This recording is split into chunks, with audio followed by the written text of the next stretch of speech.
My name is Era, and I'm the host of the Tamil Creator Podcast. I chat with creators from all over the world to share their stories and discuss hot topics in a way that I hope inspires, educates, and entertains you. Hello, everyone. Welcome to another episode of the Tamil Creator. I'm your host. Today, I have a guest by the name of Keerthana Rang. I got it? Yes. Is the corporate communications lead at Uber in Canada. She's at previous stints at Radical Ventures, Sidewalk Labs, and the Office of the Mayor for Toronto. I find her story super fascinating just because she started off in the world of politics and has made her way over to the world of tech. Without further ado, welcome to the show. Thank you for jumping on. Thanks for having me, Era. Let's just start at the beginning. Why don't you tell us a bit about kind of how you grew up? And I know you started off your career in politics, and there must be an interesting story, or maybe not, of how you made that transition over to tech. But let's start with how your upbringing maybe influenced you eventually landing in the world of politics. Yeah, sure. So I was born in Scarborough, but soon after, like within a year, my parents moved to the Tamil Co-op at Lansdowne and Bloor. And I loved living there. It was like a real community. Most of our family live abroad. So for my parents, they really relied on the people that lived in that building to like take care of me while they were at work. They didn't even have a car when I was born. So they really relied on the people in that community and to take turns taking care of me while they were working. And the people in the building really became our family and still are to this day, I would say. Eventually, my brother was born 4 years later, and my grandma and my uncle from Sri Lanka came to live with us, and it was the six of us in this like tiny 2-bedroom apartment at the Tamil Co-op. And then I think around when I was in grade 6, we moved to Scarborough. A lot of people from the community were moving to Scarborough at that time. And I spent the rest of my time in high school there until I was about in like second year university. It's tech and politics, both are really interesting. I just kind of like found myself in both of those worlds.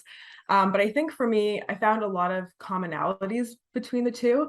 I think with both, I think they can create better life for people.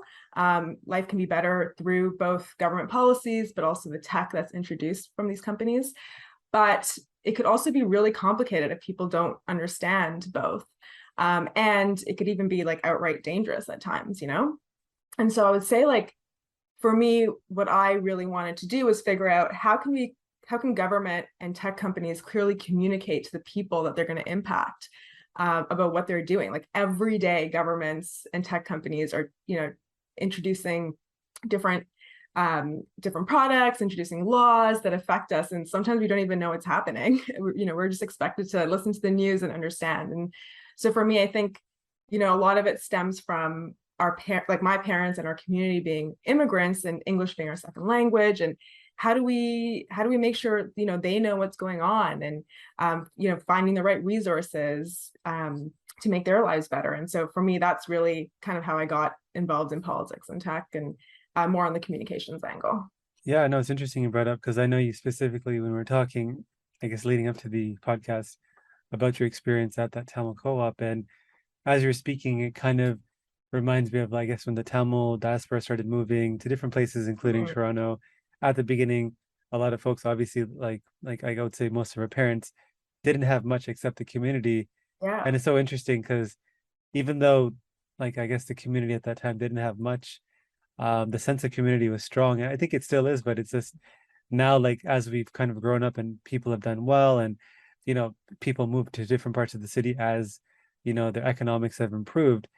It's like I feel like it's just harder to get together organically and replicate that experience of like you said, you're raised like in a communal kind of environment by other people. I feel like there's something beautiful in that, but obviously it's like practically hard. Like I had a friend who, I think there was a street in Ajax or something. It was like him and like 6 or 7 of the houses were like him and his like cousins, which is like unheard of, which is super cool. Love that. I would like love that, but it's just obviously practically very hard. But that's Yeah, awesome though. I mean that reminds me, like, you kind of asked how I got involved in politics. And I think for me, like just having that community in the co-op, but also, when our community first came to Canada, just understanding the connection to the struggle back home. And so like my dad, I think he really was the influence for me in politics.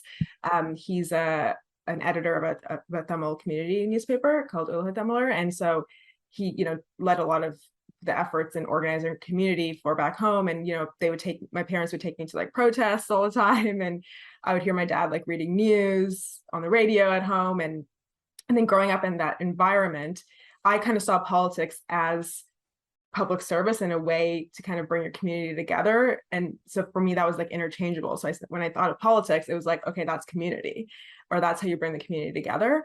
Both and I've saw you see both positive and negative.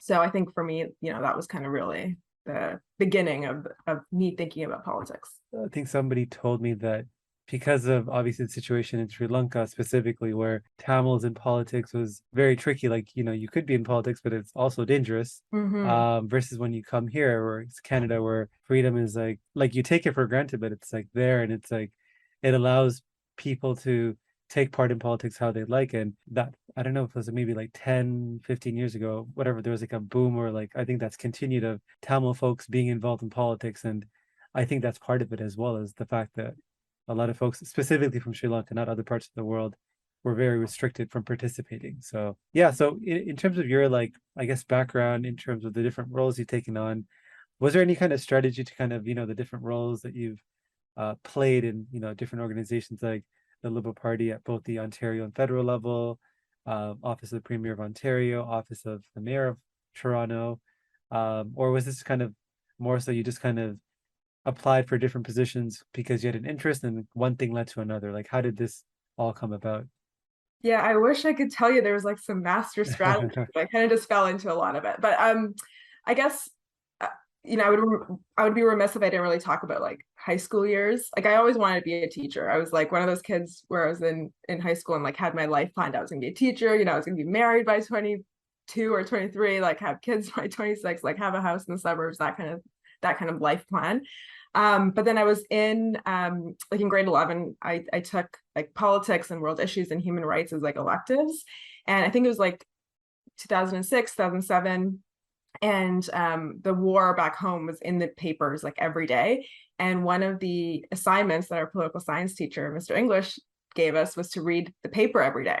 So I'm like seeing this like unfolding in the paper every day. And I'm like, sorry, I had to interrupt you there. Did you say Mr. English? What high school did you go to? oh, Albert Campbell. Oh, okay, never mind. I thought you went to Woburn. Continue. Yeah, Mr. Nicholas English. He's great. He just retired this year. Okay. Yeah, so I have to read the paper every day, and I'm seeing the war unfold in the papers every day in Sri Lanka, and I was like, what can I, like, how do I have an impact on this? Like, what can I do as an individual to have an impact on what's going on in Sri Lanka, or anything that's written in these papers? So I decided, I'm like, look, I'm not going to become a teacher. Like I thought teaching, and it is still like a really respectable profession and has a huge impact on people, which is why I wanted to do it. But I was so preoccupied with what was happening in the papers. I'm like, what can I do? And the way, as I was talking to my high school teachers, who I still talk to this day, a few of them who've had such a huge impact on my life, the way I saw it is there was two paths for me. One, where I could be kind of like an advocate, work for like an international nonprofit, travel the world, like, support countries that way, or people that way.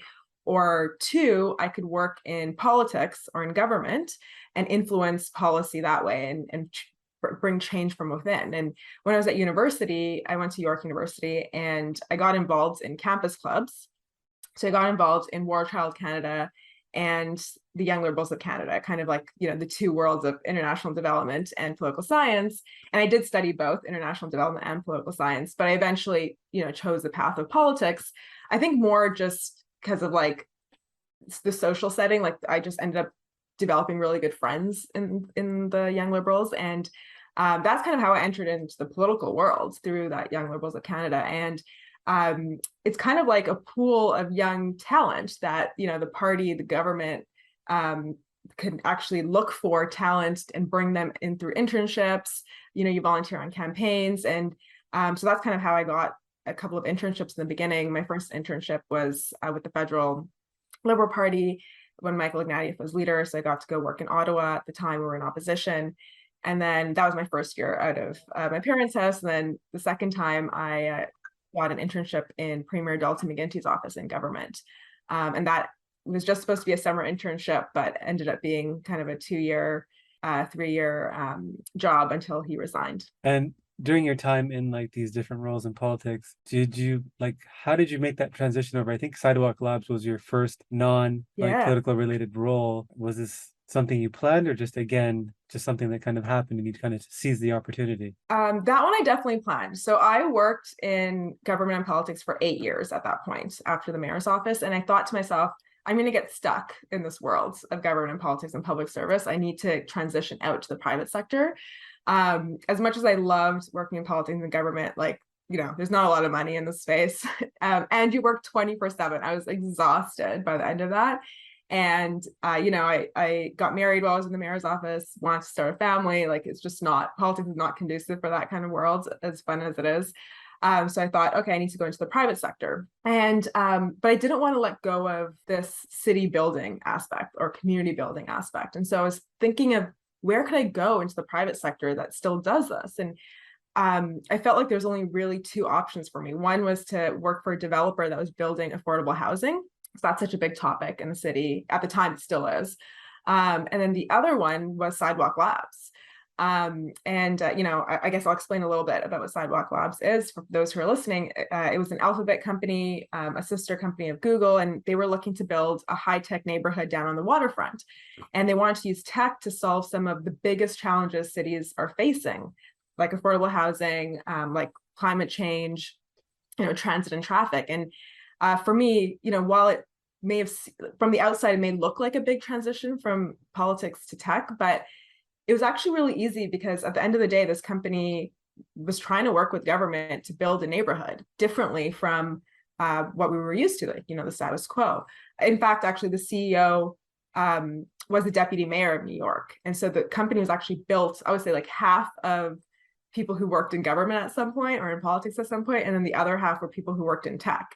And they was trying to bring those 2 together. And I really believed in that vision of, tech is going to be embedded in our everyday lives, and we need to figure out how we're going to bring it into government. And I really enjoyed this push and pull of, how does the government work with the private sector?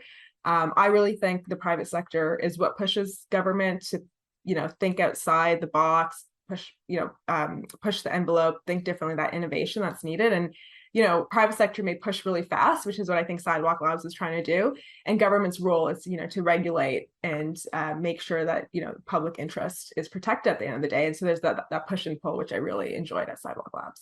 I mean, I don't know if I forgot the timelines, but obviously, because I just remember during kind of the hype around Sidewalk Labs, obviously the vision sounded amazing, and Toronto being able to participate was amazing. And there was all these condo projects that were being marketed as being part of this. Remind me if I'm incorrect, but I think the project didn't end up working because I guess the city and Sidewalk Labs couldn't come to an agreement that kind of worked for both parties.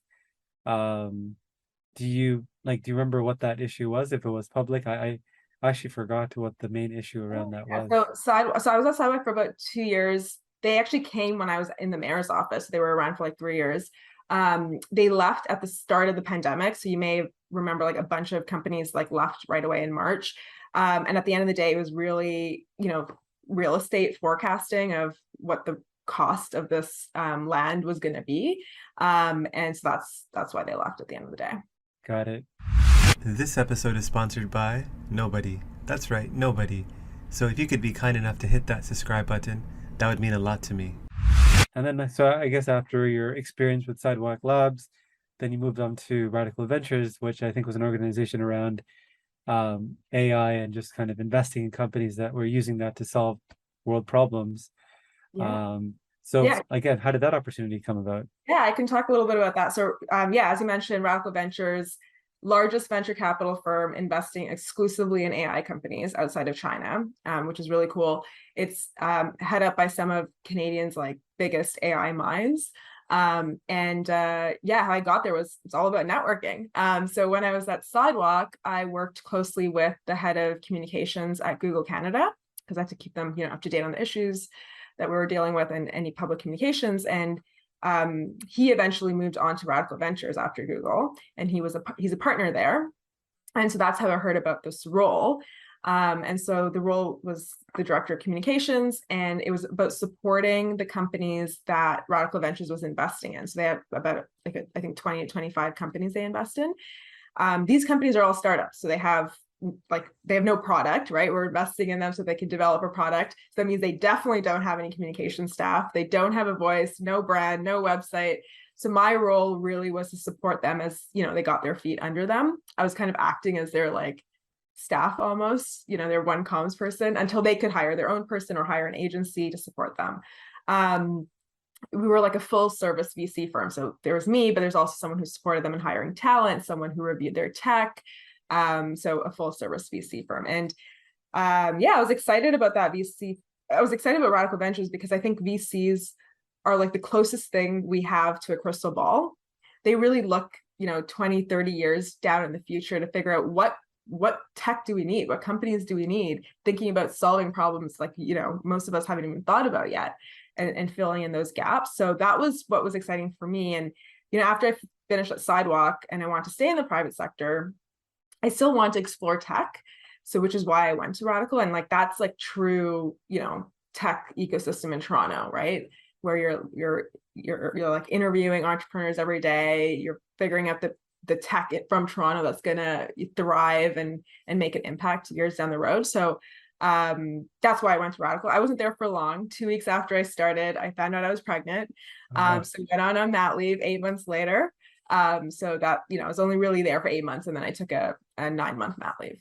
You made that comment about obviously this push-pull or kind of ongoing friction between it's not really friction, but I'll call it that, between private sector and government, where private is obviously like Uber, trying to go fast, trying to create change, and the government they have to protect our best interests, but I think, this is my opinion, unnecessarily sometimes move very much slower than they need to, which stifles an innovation or can frustrate those trying to create that change. I guess in the future, do you see governments playing the same role? I only ask this because you talked about VCs and just kind of looking 20, 30 years down the line, and with the talk about the decentralization of kind of finance through cryptocurrency, and why countries exist today is really around historical reasons. And in the future, what countries or states or governing bodies might look different based on, that kind of technology. I don't know if you've thought about this. It's just something, because you were in this world. I'm just curious about, do you think politics and what governing bodies and how private and public work together will still look the same, or do you see things changing just because of how fast and how big these tech companies are getting and how much weight they carry? I mean, I hope it's different in the sense that I hope, to what you're saying, that governments are able to handle it better. I think, part of what you're saying is true, that governments end up stifling innovation because they just don't understand, or they just don't have the capacity or the bandwidth to figure out how technology can improve cities, or how they should be regulated.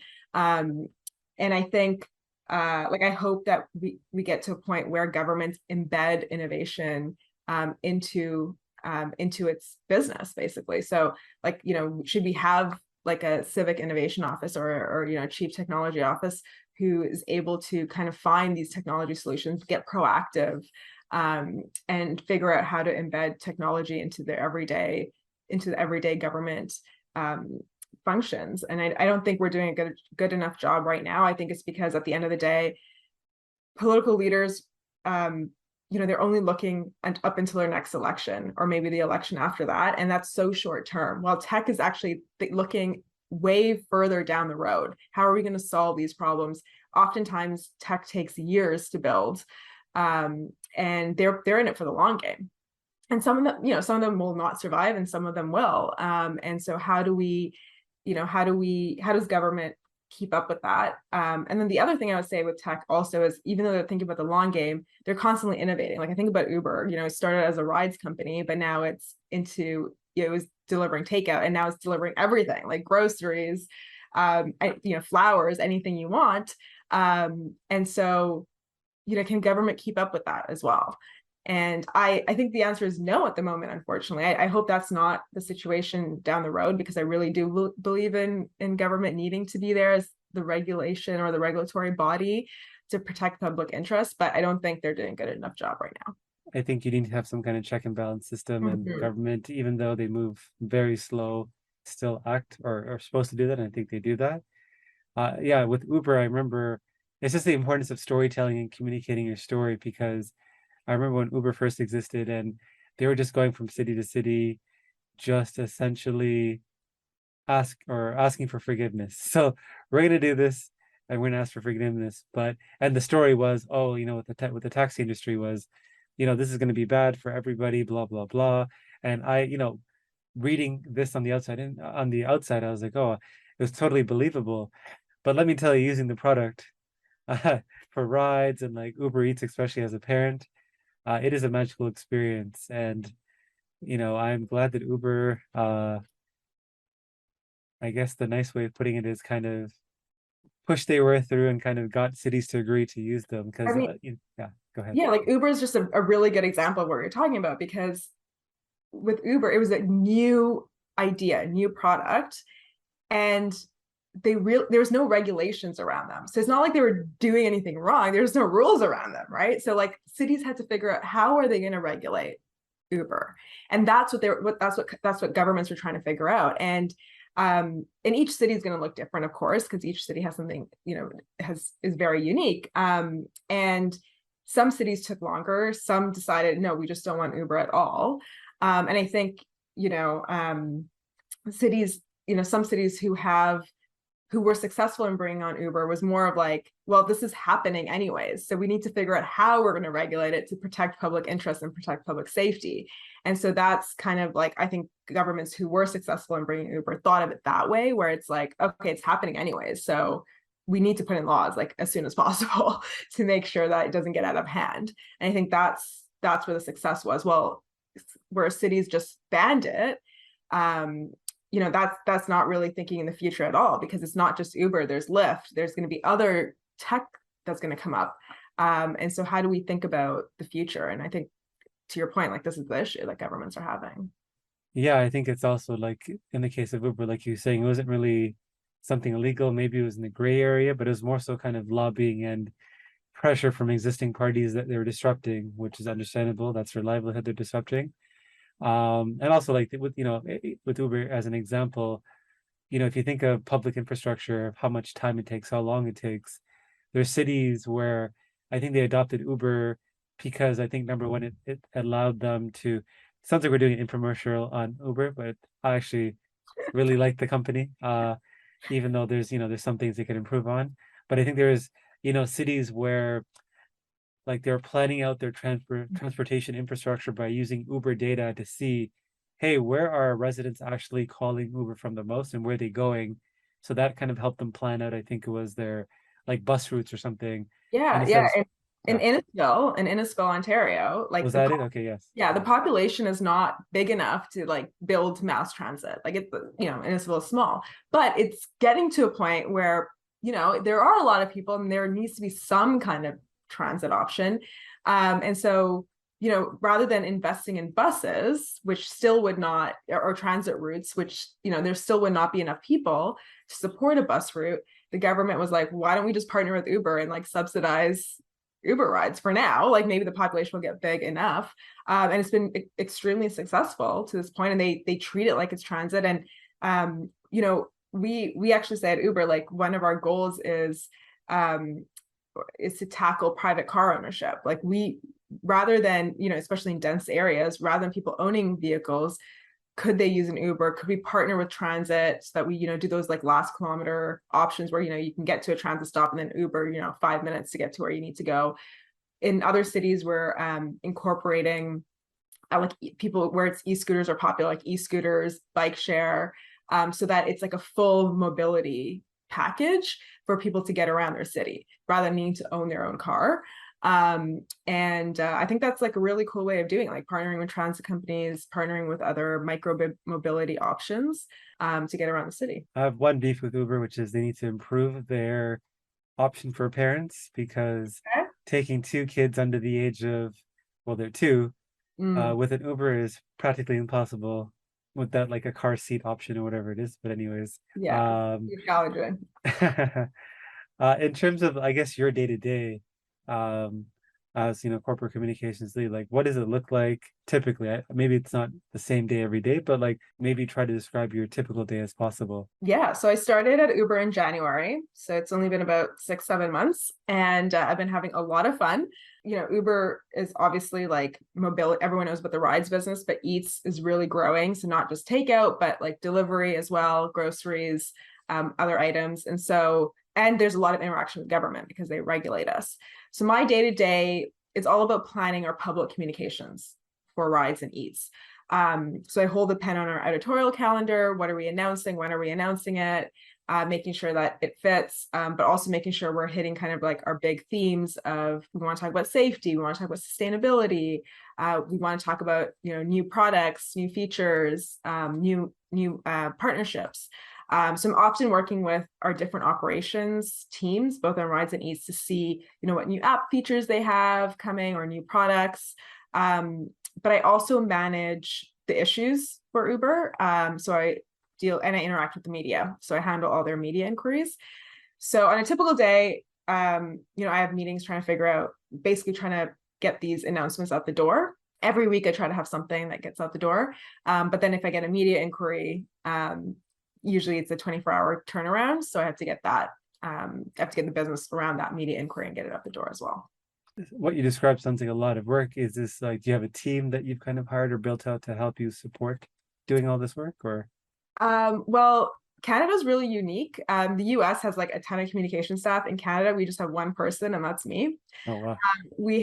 I have a communications agency that I support, that supports me. I basically treat them as as my staff, and they're really great to work with. But I actually think like one person is enough for Uber at Canada. It's just the right, like there's just enough work on a day to day, and sometimes it's really busy, sometimes it's really slow.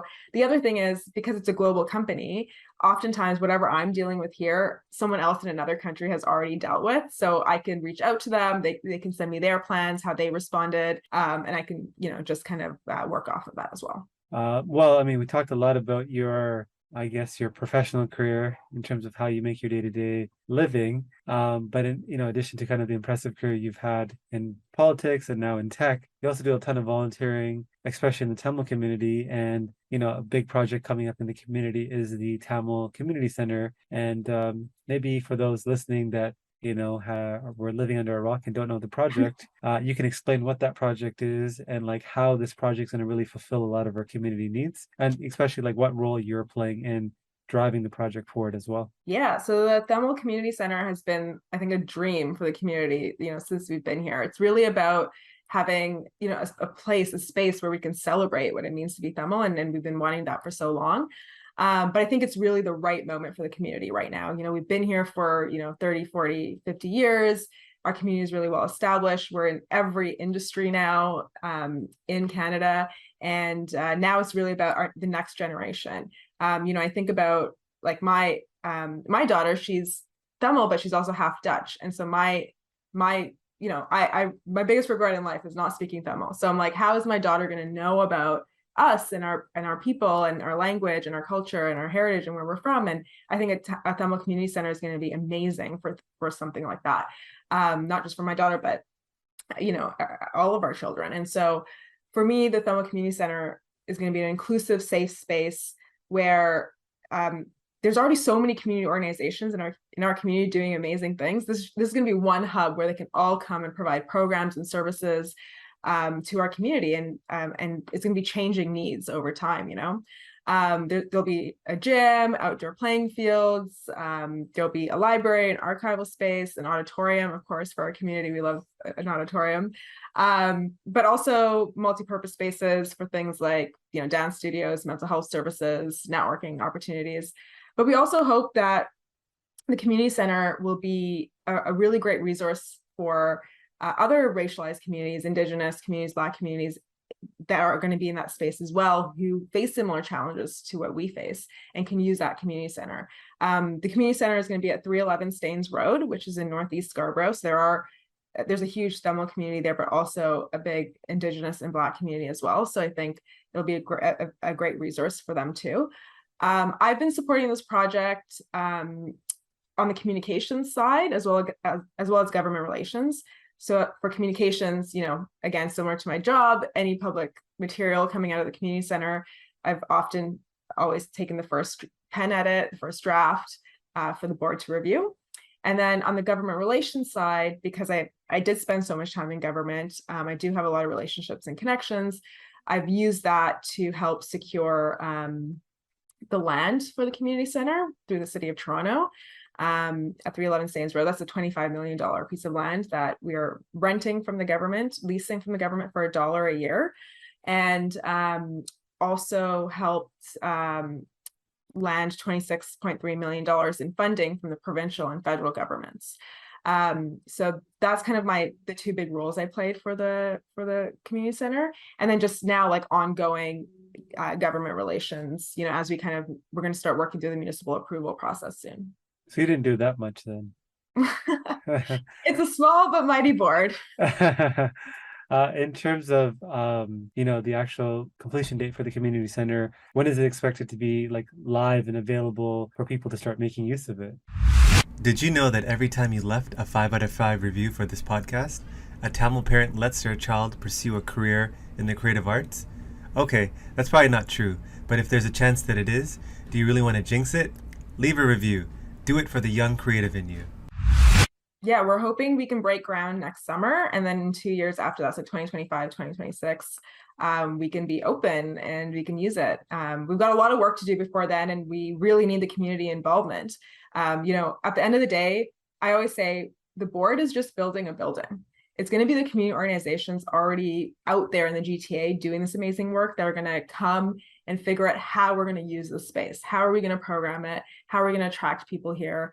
I think it's a big win. When I was in high school, I was a part of CanTide, Canadian Tamil Youth Development Center, and they still have the same office space at 705 Progress, and it's a lot of money to rent the space, and it's a huge chunk of money that could be used for programming for the youth that go to that development center. And so our hope is this facility, we can provide the space either for free or a cheaper rate for these organizations to provide the space, to provide the programming in the space. But also, because it's a hub, everyone will know about all the different programming that's available and the resources available, and people can really benefit from it. And also, beside the community center, Tamil Community Center, you're also involved in something called the Empire Club of Canada. What's this organization about, and how do you assist here? Yeah, so the Empire Club is a really cool organization. It's been around for 100 years. It's basically a speaking platform. So it's a platform where people come and talk about the biggest issues of the day. So you sometimes hear about these fancy lunches on Bay Street. We're kind of evolving it from that to more of how is this a conversation space? How can we talk about the tough issues in the world right now and kind of create that dialogue? And so what I do, I'm on the board there, and I kind of help bring in these topics of conversation, bring in speakers.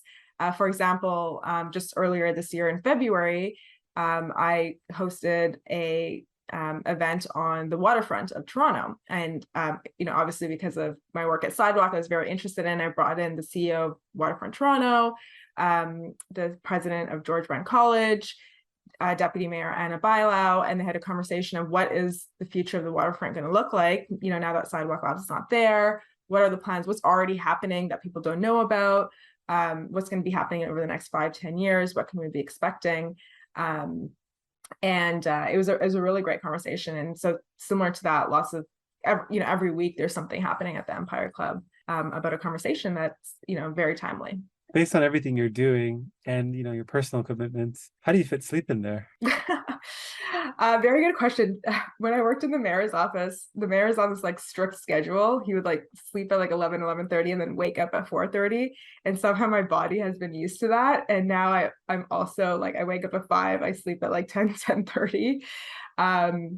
but yeah, it's definitely difficult, but it's similar to what, the work that you do. You're passionate about it, you find the time, you carve it out, make it a priority, and you can make it happen. Love the answer. In terms of like, you're a classic example of, I've always thought about, you're telling kids in high school to pick a degree and kind of pick this thing you're going to focus on for, the message you get is for the rest of your life. And it's kind of a scary thought. And, you can go to this program that you totally hate. You obviously enjoyed what you did, but there's a lot of people I know, including myself, that we liked it, but there's probably other options we could have done with. Looking into the future of education, like now as you're, part of Uber and, eventually part of other companies, maybe in the future, maybe not, but building out teams, you're hiring. How do you look at education, kind of given your own experience as well, where you, like, I don't know if you thought coming out of high school, you probably thought you were going to politics, and now you're kind of leading communications for Uber. So how does that affect how you would hire, kind of think about education and hiring in the future? Yeah, I mean, I don't think school had any impact on my career whatsoever. I took about 7 years to finish university, because I got an internship in I think between my second and third year of university, which it was just supposed to be a summer internship in the premier's office, but extended full time, as I was saying. And I was always told you go to school to get a good job and in the field that you were interested in. And I already got a good job in the field. So I was like, why do I need to go to school? And I wanted to quit so badly, but the premier's office wouldn't let me. So I did school part-time in the evenings while I worked full-time. And even when I moved on from the premier's office to Metrolinx, which is the province's transit agency, I still felt like, oh, I have a good job. Like, I'm going to quit now. But again, Metrolinx, my boss wouldn't let me. She was like, just finish school. Like, you're almost done. You got 2 more years, do it part-time. But I hated going to school. I don't know if it was for the distance, like going to York. So I don't think like school really mattered to those companies, other than the fact that university or any like post-secondary education probably does make you better analyze the world and analyze problems and figure out how to solve it. It's more of like a analytical problem solving skill that you're learning. But I don't know if like you need university technically. I think going to college, doing an apprenticeship, like getting work right after probably does the same thing, as long as you're doing something. I think that's really what people are looking for at the end of the day on your resume when they're looking to hire you. The other thing I would say though is like I would not have been exposed to the campus clubs if I did not go to university. And I think they had a profound impact on kind of the direction I chose, whether it was international development or political science. And then even when it was political science, just getting those internship opportunities. I think I really needed that to start my career. And not just that, but my friends too, like my best friends to this date are from university. So while I don't remember anything I learned in school, I think just like that social environment, as well as trying to be able to digest information and being able to problem solve, was kind of what I took away from it. Yeah, like the point you kind of hit on is like, for me, just rationalizing like what the purpose of university or college is you can go, if you want to get healthy, you can go work out at a gym, or you could work out on your own, just like go to YouTube or pick your own workouts without going to a gym. And I feel like school is like that, where it's just like an environment you go to if you want to feel motivated or like just feel excited about something, and like see what people around you, other smart people around you, are doing. But the other part of it is it really worth the student debt that you kind of rack up at the end of your 4 years or 6 years, whatever, like however long you're in school? When you come out, like you had a job that was paying you money while you were learning, versus most people are like, there's an opportunity cost of going to school for 7-8 years. When you're not making money, you're spending money. So when you come out, you have $40,000-$50,000 of debt, or whatever the number is, and now you feel pressure to take on work that you're not maybe necessarily excited about, because you need to pay that off, and then you kind of go down this path that maybe you didn't intend to. So that's just something I'm rationalizing for myself, and like for my kids, if they decide not to go down the traditional path, I probably would be okay with it, versus my wife would probably disagree, but to be determined, I guess. I mean, I think like there are some careers obviously that require certain skills. Like you do need to, like, if you're going to become a doctor, an engineer, you need to go to university to get those skills. Like I totally get that. But if you're doing something like I did, you learn more on the job, right? So maybe I would have gotten a similar experience if I just didn't go to university and went straight into like politics, but I wouldn't have been able to figure out how to do that without having gone to university. But yeah, was it worth, however much money I spent? I don't know. It's putting together like-minded people. Like if you think of university, like wherever you went, like York, U of T. I watch a lot of sports, so I think of it as like when you're like a high school athlete, you're like the cream of the crop wherever your high school is. But then you go play in the NBA or like professional sports. Everybody who is the best at their school is now playing all together. And that's what university is like, bringing together like the best and brightest. So whether or not you learn something is typically, I learned a lot from like the people around me and kind of the things I saw them do, or, because like I was doing something, but then I was like, oh, why is this person doing this other thing that I would have never thought of? And then you get to ask that person. And yeah, I think there's also like the social aspect of it, right? Like you go to high school with the same people you probably went to elementary school with, you've never like knew anyone outside of the space. I went to Albert Campbell in Scarborough. It was like half Tamil people, half Asian people. So it's like I haven't really been exposed to the world yet. And York really changed that for me because it's so diverse. And I think I needed a bit of that. So I don't know about that. Like I said, I don't know about the exact courses. I can't remember a name, like a word of that, but definitely the rest of it was somewhat useful. You've had a lot of interesting experiences. I'm sure you've had a few learning lessons along the way. What's one big one that you can kind of think of in the last couple of years? And like, what was that specific lesson that you learned? Yeah, I mean, I've been thinking a lot about this. And I've decided I'm going to be quite candid about it. So I think, I don't think going to Radical Ventures was probably the right career move for me. They're a great VC firm, and like the people there are great, and they're investing in these amazing companies, and they're going to change our future, like 100%. But I think ultimately the role was not a good fit for me. I've always worked in like chaotic 24/7 high stake environments.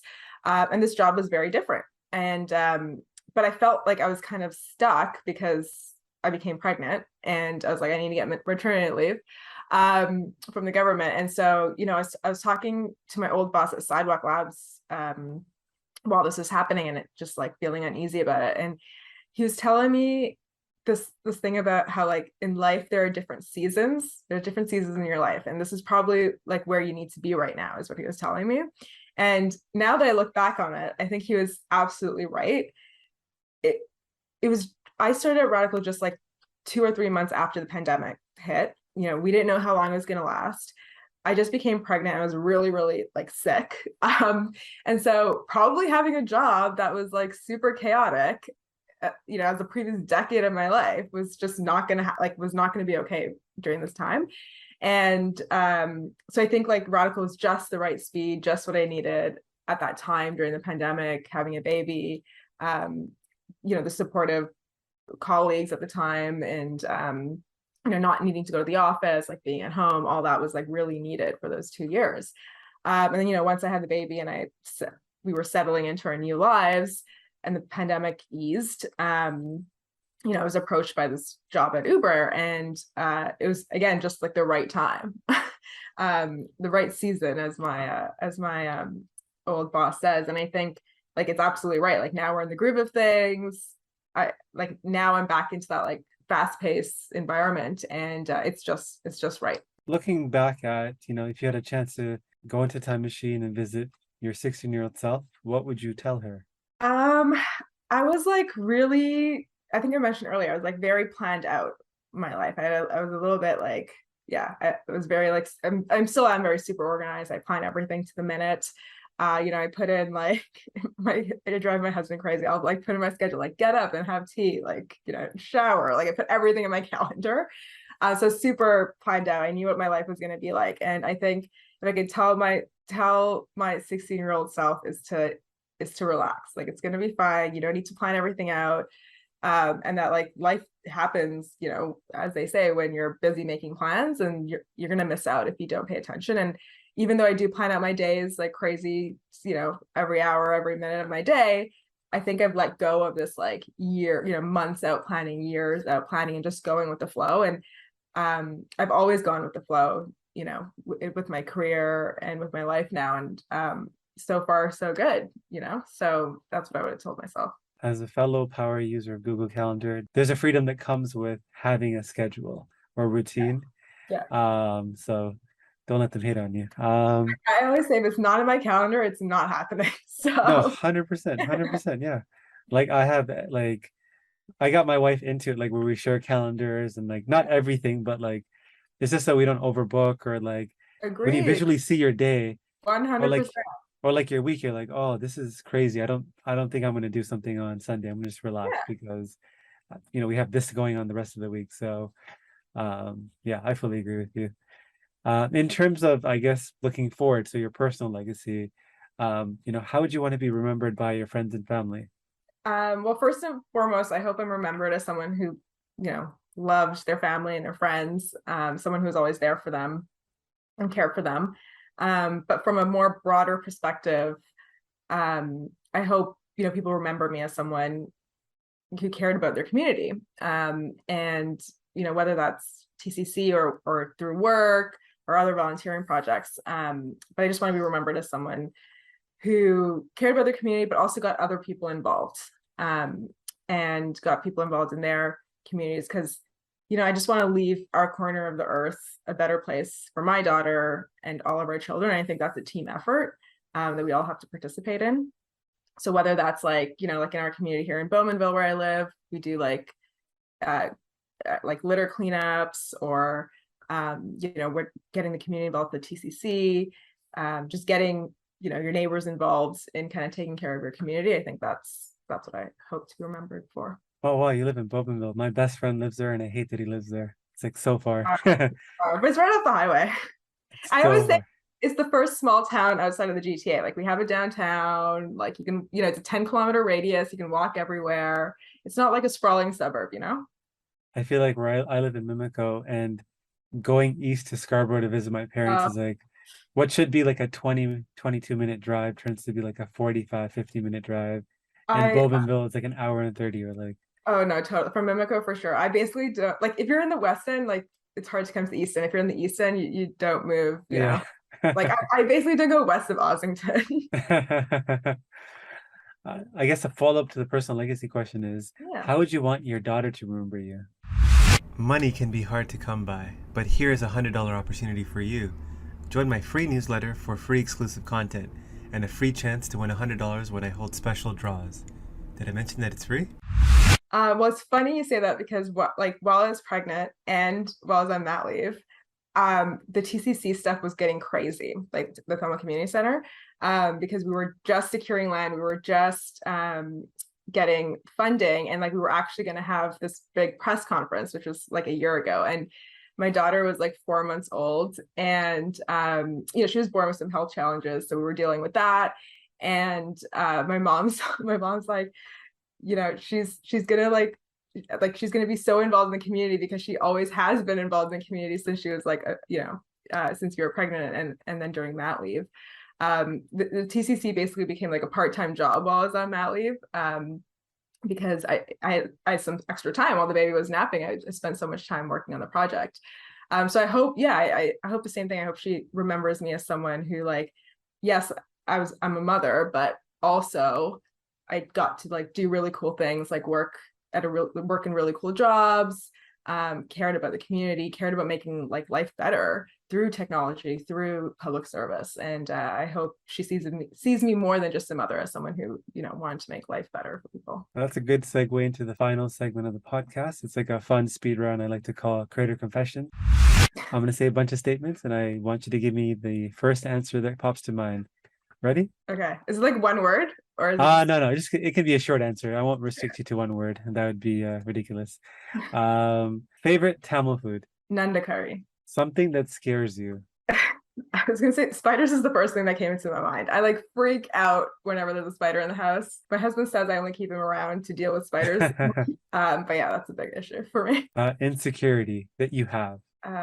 Insecurity that I have. I mean, I feel like I'm just walking around like with imposter syndrome every day, but I feel like that's a lot of us.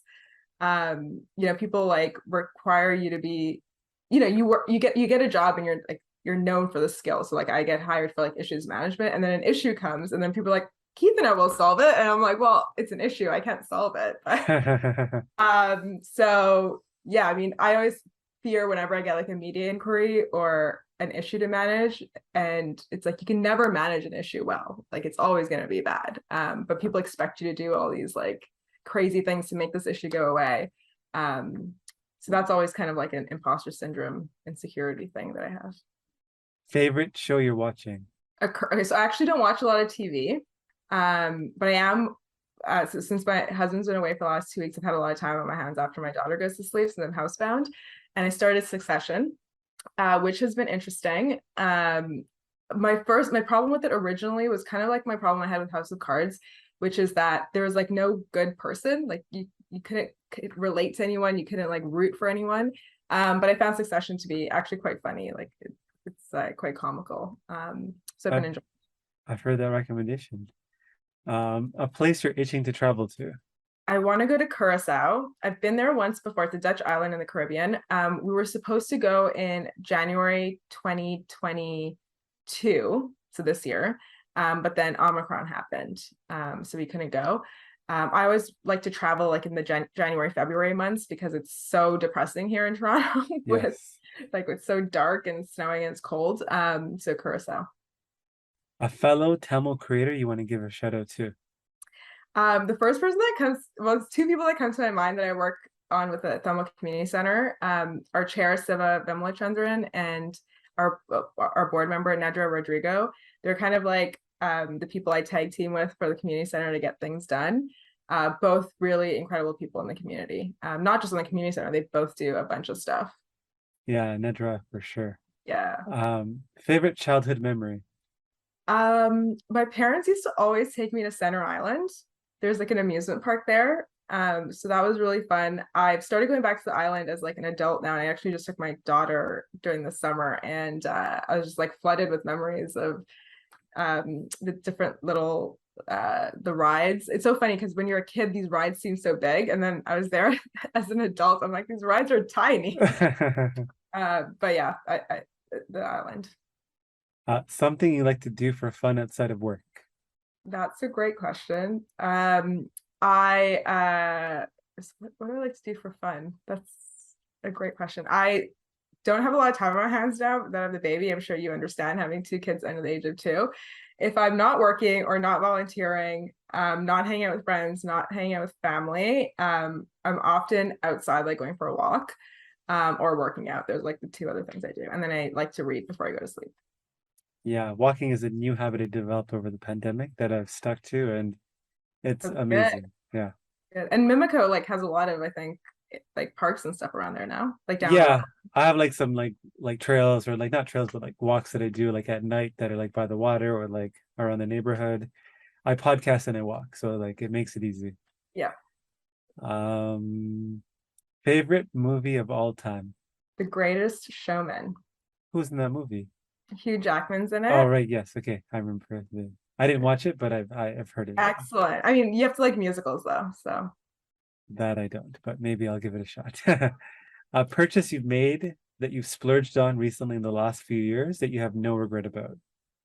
So we did a huge renovation in my 3rd trimester, and we had to be out of the house for 6 weeks. Obviously, like as any renovation, the cost just kept going up and up, and we kept adding like little things. But at the end of the day, because it was the pandemic and we were spending so much time at home, I'm so glad that we did it because we just like love our house now. I was away for 2 weeks earlier this summer. I was in Muskoka for work, then New York for a family trip, and then actually got COVID. So I stayed at my parents' house so my daughter wouldn't get sick. And the entire 2 weeks, I was texting my husband being like, I love our house. I hate like everywhere else I've stayed for the last 2 weeks. I just want to get home to our bed, to our shower, to our like kitchen. Everything about it is great. And I'm really, really happy we made that investment because you got to enjoy the like, the 4 walls that you're in. What about your house do you love? Just like it's perfectly like everything me and my husband like want, I guess, in our house. It's exactly like the way that we would want it. Yeah. A pet peeve of yours? I think my biggest issue is I'm trying really hard these days, and I know it's difficult because we're all glued to our phones, but it really drives me crazy when you're like, at a dinner or like with a couple of friends and you're just glued to your phone. I'm sure I'm guilty of this all the time, but I try really hard to put my phone on do not do not notify or whatever setting now. The other thing that's easier now is I have an Apple Watch. So if there is something urgent, and I can quickly check if it is needed, if it's urgent or not. But that's like a huge pet peeve of mine. I'm trying to be better about it. If you knew that you were going to die tomorrow, a regret that you would have. Well, it's interesting. My parents and I have been talking about this. My mom has been nagging me to learn how to cook Tamil food. And I'm always like, I don't need to know how to cook because like you're gonna be here forever. And we've been talking a lot about that. The other thing we've been talking about is actually it was before the pandemic. Her and her sisters were supposed to get together with my grandma's sister. My grandma's not here anymore, but she died. And we were gonna get together and kind of talk about like the family history and kind of understand that a bit more. And as I've especially when I became pregnant and now I have my daughter, I now want to know so much more about my family so I can make sure she knows. And I still don't feel like I know enough. So between learning how to cook our food and knowing more about our family, those two I would be extremely upset about. I would regret those two things. A celebrity or just person whose life you want to experience for one day. I mean, I would love to know, like either the Prime Minister of Canada or the President of the US, like just kind of, I've worked in political settings before, but to be in the highest form of office and to like figure out how you make those decisions. Like before we started this call, I got a breaking news alert that President Biden was doing a press conference on like some counterterrorism thing. And I'm just like, wow, that was happening behind the scenes probably for like weeks that we had no idea about, but they were making these decisions that would affect the entire world. So I'd love to kind of get to know their day to day. A book you've read recently or a podcast you've listened to that's had an impact on you. The book that I've read the most recently, I think it's called It Ends With Us. It's actually kind of a popular book right now, but I think it's by Colleen Hoover. And it was an interesting book because it's about this woman. She's young, she's like in her 20s, and this relationship she has with someone who's abusive towards her. And her mother was in an abusive relationship as well, and she said she would never put herself in this situation. Now she's in the situation, and but you really get to see the other side of like what happens when you're in this relationship and how you can't get out. And it always seems so clear cut on the outside, but the author did such a great job of showing you the other point of view. I think it was like kind of a personal story a bit, so that's why it was so believable. And it really made me think. Like I was like, I actually felt for the first time like I wouldn't know what I would do in a situation like that now. Well, before it was so clear cut, and just made me realize like the world that we live in, it's so gray. Like nothing really is black and white. Agreed. Is that book on your bookshelf behind you? It's not at the moment. I actually started to use a Kobo. Oh, Just got it. easier when when I'm on the train traveling into work. It doesn't take up so much space in my bag. My wife gifted me a Kobo because she hates the fact that I keep buying books, but I don't know, something about physical books I enjoy. It's not the same as a Kobo, but yeah. I find when it's like, if it's like a heavy like historical book or like a autobiography, I need like the actual book. But when it's more of, actually wasn't sure what the It Ends With Us book was going to be about, but my cousin recommended to me. But if it's like a thriller or like an easy read, then I'll do the Kobo. Mm. What's a new belief, behavior, or habit that's improved your life? Well, during the pandemic, I got really into like spending time outdoors, even during the winter. So I used to be like a fair weather person. So if it's the good weather, that's the only time I'm going out. But I got like during the winters, during the pandemic, like you can spend literally weeks inside your house and never set foot outside. So what we decided was we were going to buy like you just have to dress for the weather. So just buy really good gear to go outside. So good boots, good jacket. And I basically wore like snow pants to go for a walk. And I think that really made a difference just from I get really affected by like seasonal affective disorder. So I think that made a really big difference during the winter months. Yeah, no, for me too. I think it's part of it is when you come here as immigrants or like children of immigrants, they can't afford the nicest winter jacket. Like you're just wearing whatever. I think that really distorted my view of winter and like avoiding winter at all costs. But it's actually not bad if you dress warm. So I agree. Well, my dad always says like we're from a tropical island, so we're not used to, he'll start wearing long johns in like September all the way to April. He's like not messing around. And finally, what's a piece of advice that you would give to your fellow aspiring Tamil creators out there? I would say that, we are all so talented and smart and skilled, and that we should really be pushing the boundaries in every industry. I'm already starting to see it, like, especially our generation, everyone's really like fighting to be the best. And I'm super impressed, and I think we got to keep doing more of that. I would, actually, even through this podcast, you get to see so many Tamil people in their industries succeeding, and it's so inspiring to see. And I'd just love to continue seeing that. Awesome. Well, that's a good way to end off the podcast. Thank you for jumping on and sharing your awesome story. If there is someone out there listening and they're inspired and want to, get connected with you, what's the best way for them to reach out? Yeah, absolutely.